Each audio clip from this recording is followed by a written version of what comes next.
Ever feel like you're just swimming in a sea of headlines, never really getting the full story? Yeah, definitely. Well, today we're diving deep, deep, deep into San Francisco's Board of Supervisors meeting minutes Oh, wow. from January 2020.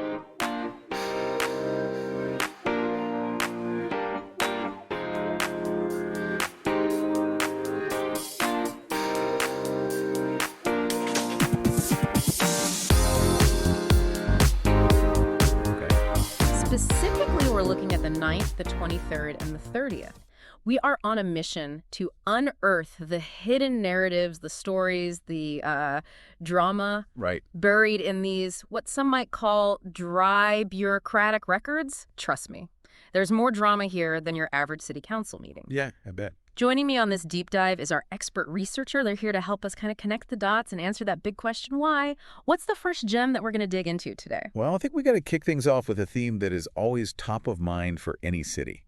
Money. Always. Right? Yeah, let's unpack this. So right off the bat, on January 9th, we've got a $15 million grant to combat organized retail theft. That's a hefty chunk of change. It is. What's the story there? I mean, on the surface, this grant, it really highlights the kind of the scale of the challenges that San Francisco's facing Right. with theft, right? Yeah. But what I think is more interesting is that it points to this bigger trend that we're seeing, which is this increased reliance on state funding for local issues. So it makes you wonder, is that sustainable, Right. in the long run? Yeah, it really makes you wonder about the long-term financial picture. And speaking of big spending, the city also signed off on some major tech contracts, Yeah. each with a $20 million ceiling. Right. So think about that new parking app that everyone loves. Right. This could be part of that whole digital transformation. It's so fascinating how, these contracts, they seem kind of mundane on the surface, but they give us a glimpse into the city's priorities. Absolutely. Like, what is their long-term vision? They're clearly investing in technology, but at what cost, right?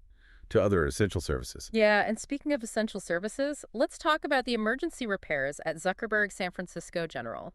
A chiller, a boiler, and a cooling tower all gave out in a major building. Oh, no. Yeah, talk about dodging a bullet. Yeah. Imagine if they hadn't addressed that quickly. Like, what would have been the impact on patients? Absolutely, yeah. And this is to me, this speaks to the need for, ongoing infrastructure maintenance. I mean, it's not flashy, but, It's not sexy. it's not sexy.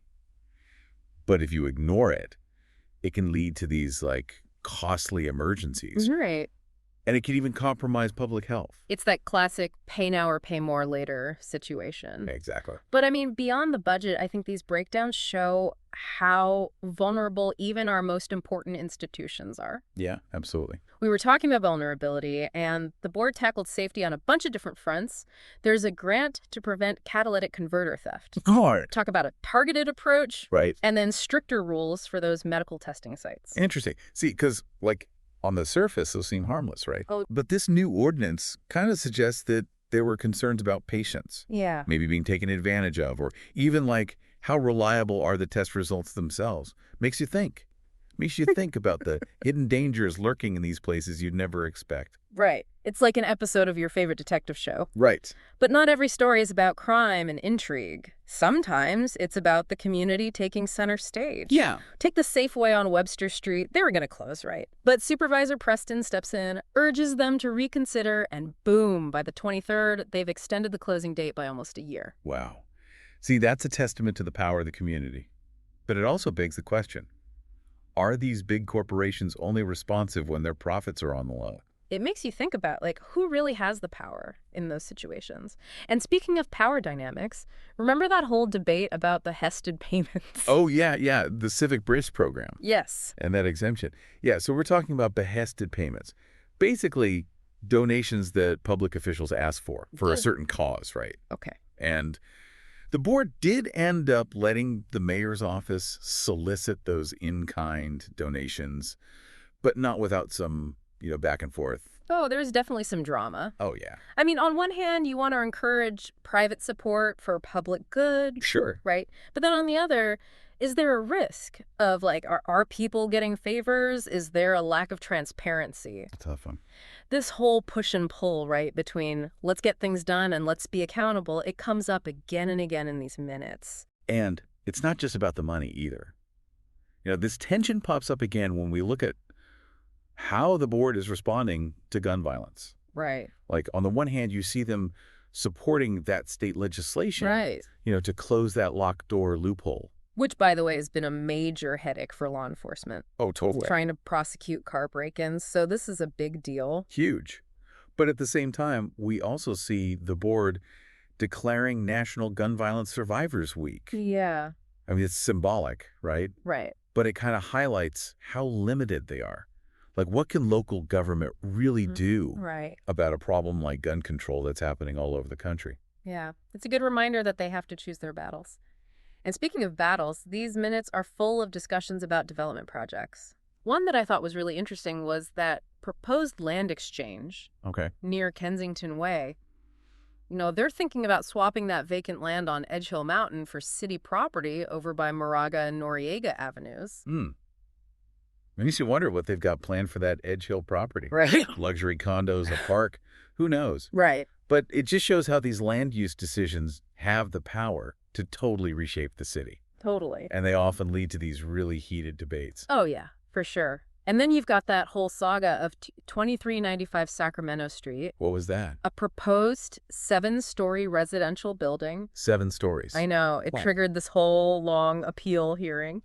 I'm starting to think the only way left to build in San Francisco is up. Oh, they don't have endless space, right? Like- And the population keeps growing.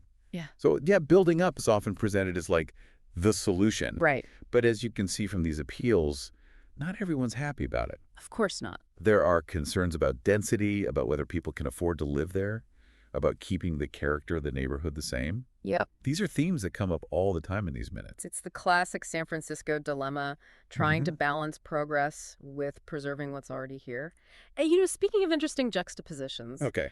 there was this one moment in the minutes that made me laugh out loud. Oh, yeah. What was that? Supervisor Stefani's request for information about vendors who destroy firearms. Wait, really? I'm serious. It's not every day you see firearm destruction just casually on a meeting agenda. That's amazing. It's those little unexpected details that make these minutes so interesting. Right. You get this peek behind the curtain of government, and you see what it's really like to run a city. It's so true. And speaking of unexpected insights, there was that public comment on January 9th about accessibility of the meeting minutes themselves. Oh, the irony. Right. Someone's worried about ADA compliance during the meeting whose minutes might not even be accessible. So meta, Yeah, it really makes you think about who's being included and who's not. for sure.